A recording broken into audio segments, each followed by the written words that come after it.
नमस्कार, आप देख रहे हैं डॉक्टर साहिब, आपके साथ मैं हूं मुस्कान दर्शकों। आज के इस एपिसोड में हम बात करेंगे ओवेरियन सिस्ट के बारे में। हम ये जानेंगे कि ओवेरियन सिस्ट क्या होता है और साथ ही अगर किसी को ये हो जाता है तो ये कितना खतरनाक होता है, इसके लक्षण क्या होते हैं। आज हम तमाम चीज़ों पे इसमें विस्तार से बात करेंगे। इस पर बात करने के लिए आज हमारे साथ मौजूद है बिहार की जानी मानी स्त्री रोग विशेषज्ञ डॉक्टर उषा डिडवानी। मैम नमस्कार, बहुत बहुत स्वागत है। नमस्कार। मैम सबसे पहले तो आपसे जानना चाहेंगे, अगर हम ओवेरियन सिस्ट के बारे में बात करें तो ये क्या है, इस बारे में थोड़ा आप बताएं। महिलाओं में उसके 2 अंडाशय होते हैं जिनको हम लोग ओवरीज के नाम से जानते हैं। इस ओवरीज में छोटे-छोटे सिस्ट बनते हैं, कभी बड़े भी बनते हैं और ये सिस्ट थैली के जैसे होते हैं जिनमें तरल पदार्थ भरा होता है और इन्हीं को हम लोग ओवेरियन सिस्ट बोलते हैं। जी। और साथ ही अगर हम बात करें कि ओवेरियन सिस्ट किस उम्र में होता है, किन लोगों को होता है, इस बारे में भी आप थोड़ा बताएंगे। ओवेरियन सिस्ट किसी भी उम्र में हो सकता है। प्रायः तो किशोरावस्था से लेके वृद्धावस्था तक में कभी भी किसी को भी ओवेरियन सिस्ट हो सकता है। जी। और साथ ही क्या अगर किसी को ओवेरियन सिस्ट होता है तो क्या ये खतरनाक होता है या फिर इसका इलाज संभव है, क्या है, थोड़ा इसमें बताएंगे। ओवेरियन सिस्ट तो बहुत आपको सुनने में आएंगे, लेकिन प्रायः ये खतरनाक नहीं होते हैं। खतरनाक से मतलब महिलाओं को कैंसर का डर होता है। तो प्रायः ये ओवेरियन सिस्ट बेनाइन होते हैं, कैंसरस नहीं होते हैं। लेकिन कुछ प्रतिशत में ये ओवेरियन सिस्ट कैंसरस भी होते हैं।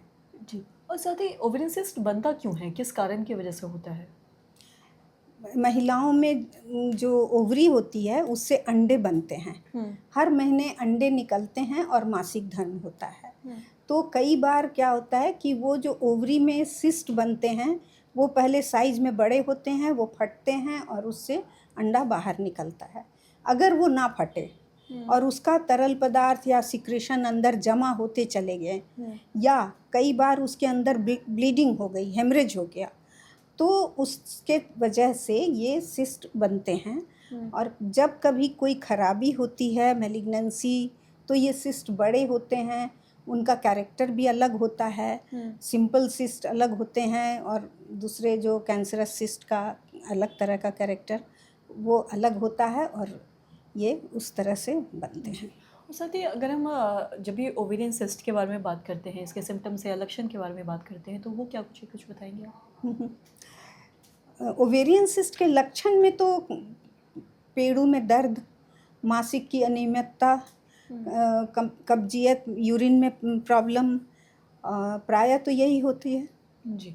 और साथ ही मतलब कौन से ऐसे लक्षण होते हैं जिसमें जो भी मरीज़ हैं जिन्हें ओवेरियन सिस्ट हुआ है, ऐसे में उन्हें तुरंत ही जाके डॉक्टर से कंसल्ट करना चाहिए या फिर गायनेकोलॉजिस्ट से कंसल्ट करना चाहिए। बहुधा तो छोटे ओवेरियन सिस्ट में कोई सिम्टम नहीं होता है, उसके लिए पेशेंट को बहुत दिन तक तो पता नहीं चलता है कि क्यों है। अगर वो दर्द या मासिक में प्रॉब्लम या कुछ लेकर के डॉक्टर के पास गई और वो जांच कराते हैं तो वो क्लिनिकली भी देखते हैं, अल्ट्रासाउंड कराते हैं।